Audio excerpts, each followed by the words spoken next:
What's happening, everybody? It's Nine Tuesday again. Welcome to my platform. Hope everybody's having a good day. I had a pretty good day today, I gotta say. Just been home from work for about an hour now.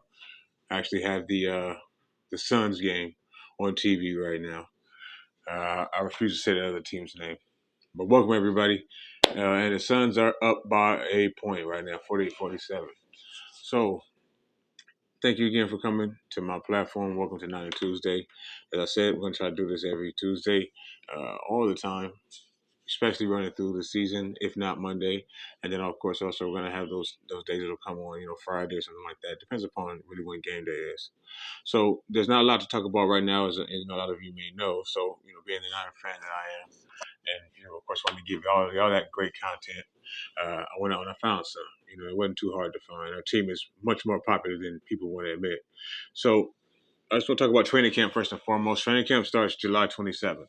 So a lot of our players are off right now. They're about 5 weeks away from us actually having training camp, having football back in some form or fashion with pads and loud banging, or them shoulder pads and helmets, the crashing, the hits, the real touchdowns, real cleats, everything. We're going to have it all. Full uniforms. Training camp begins July 27th and it runs through July 31st, basically. Or it starts there. And it runs really all the way through August 14th, which is our first preseason game. And that's going to be against Kansas City. You may not know. So, really, to me, as a fan, as a 49er fan, I really have never shown respect to other players or other teams. Probably outside of Pittsburgh, and that's really only because my grandmother, I love you, Bobby. My grandmother was an enormous fan. My family is originally from Pittsburgh, Pennsylvania. That's when my mother was born. So I'm a California man through and through, California boy. Uh, in Vegas now, but that's where we're from initially. So the Steelers have a place in my heart, somewhere way back, way back. But outside of that, nobody is anything until they're on my team. That goes really for every sport. Basketball, same with the Lakers. Baseball, same with the Dodgers. I don't even recognize other players nor their greatness. Usually refuse to even admit to it. So unless you play for us. And then when you leave us, you leave my team. I'm also not a player fan. I'm a team fan. That goes for Kobe. That goes for Jerry Rice. That goes for everybody. That goes for all the Dodgers that constantly leave. That will go for Clayton if he left. So once you leave the team, you're dead to me. So anyway, moving on with that, training camp starting. We have a big training camp battle. It's going to take place between, Jimmy and Trey. And with that, segue into Trey. The team, apparently the coaching staff primarily, is looking to unleash Trey when training camp starts. Now, we don't know what that means, but all of us can assume it means that they're going to let that man run. And that's what they need to do, is they need to let that man run. We don't want him to be Cam or anything like that, or anything there, Lamar, despite his last name being so important to me. We don't want him to be anything like them. We want him to be him. Maybe, a lot more like, honestly, Colin was a few years back, almost a decade ago. A lot more like Colin was, with just a better quarterback, unfortunately. So now we have him, and that's looking to be what they're going to be doing. I know we're going to have a lot of play action still because the threat of him being able to run is always going to be so prevalent. But then we have the read options. They're going to have RPOs, all types of things. I can imagine things that will take place when you have Tebow, Brandon, Mostert, both the Treys in the backfield, any combination of them with Kittle. I mean, it could get really, really crazy. We're going to talk about Kittle at the end of this video, too. But they plan to unleash Mr. Lance throughout training camp. So we're going to see what that means. We're going to see if he leaves, Fred Warner's ankle somewhere. If he can get past Jimmy Ward, that is, not just Garoppolo. We're going to see what that means. And if that defensive line that we have, if he can get, past Nick there on the edge. We're going to see a lot, apparently, in regards to Trey Lance once training camp starts. So August 14th, that first game against Kansas City, we should actually really get to see some of him. And I'm sure Kyle's not going to unleash everything that day, but we'll get an idea, a taste, basically, of what's to come to us for the next 10 years, hopefully. So they plan to unleash him in training camp, and with training camp comes the actual players that make it there. And, the NFL has rules too, a lot that go into training camp. But anytime throughout the season or basically off season, I believe it's one of the biggest rules is tampering. And apparently, right now, we are really interested in Melvin Ingram, or at least some of our players are. And I've been seeing a lot of that. Obviously, we all know this is not basketball, though. This is not the NBA. This is not LeBron's house. This is the NFL, the no fun league. Not for long league. Everything that we all know it can stand for when you put those three letters in front of somebody.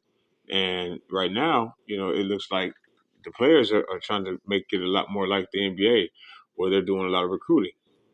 And I really thought that you couldn't recruit in the NFL. This is not college, but apparently you can. And Jason Verrett, similar to Jalen Ramsey and AJ Brown, the way he recruited number 11, Julio Jones from Atlanta. AJ Brown recruited him like crazy, made videos for him and posted them on YouTube and Instagram. And sure enough, Julio Jones went to Tennessee. So Jalen Ramsey was recruiting wide receivers all spring, and now Jason Verrett is recruiting apparently Melvin Ingram, defensive end for the San Diego Chargers. He's a really good player. I think that he's been injury prone. Really, is the biggest issue that has slowed down his career. And he's been in the league. If I had to just guess off the top of my head, I think it's probably about 5, 6, 7 seasons or so. Maybe even a couple less. Maybe between 4 to 6 seasons. I can say I remember for Mr. Ingram, and throughout most of the time he's on the field, really good player. So that would be a great get for us.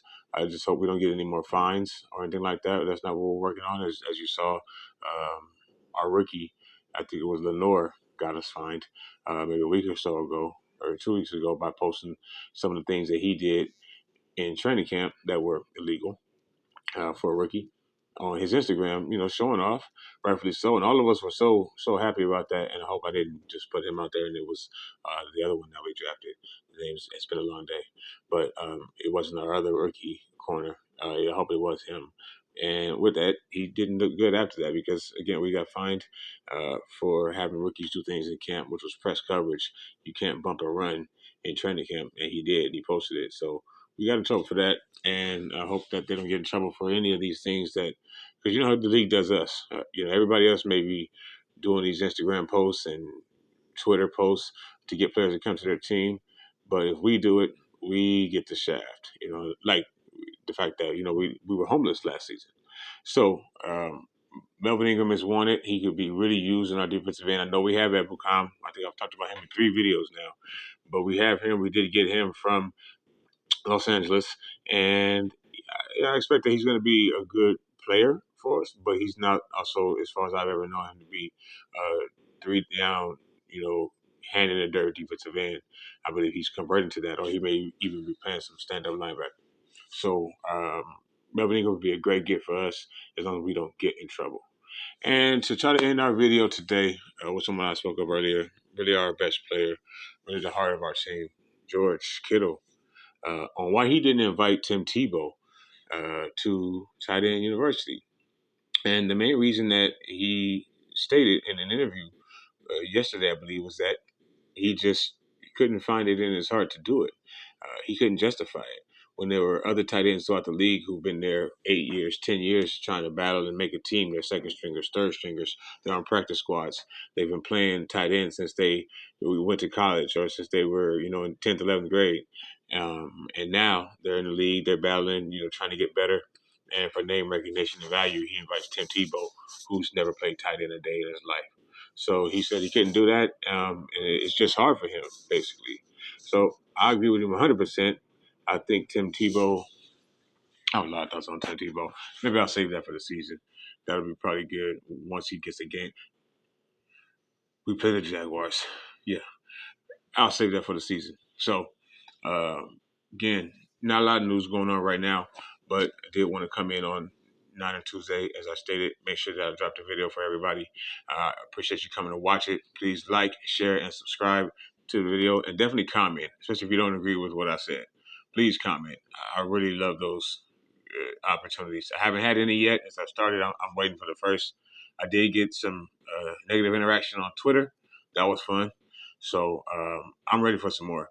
But if you did like the video, I appreciate you saying that and comment and let me know that as well. And again, share it, subscribe if I'm doing a good job, or subscribe because you think I'm not doing a good job and you want to continue to see me look stupid. In any event, y'all have a good weekend, or a good week, excuse me. Be safe and take care.